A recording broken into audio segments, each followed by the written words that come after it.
We're here at the Fort Island Gulf Beach in Crystal River, Florida.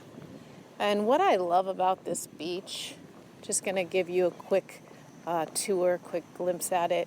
This is not a touristy beach. You think of Florida beaches and you think of lots of people and congestion and, volleyball and partying and all of that.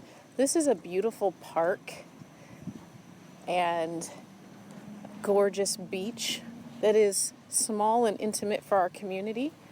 And what you see right now is what you usually get out here. Just peace, tranquility, water, absolutely beautiful. Actually sends chills up my spine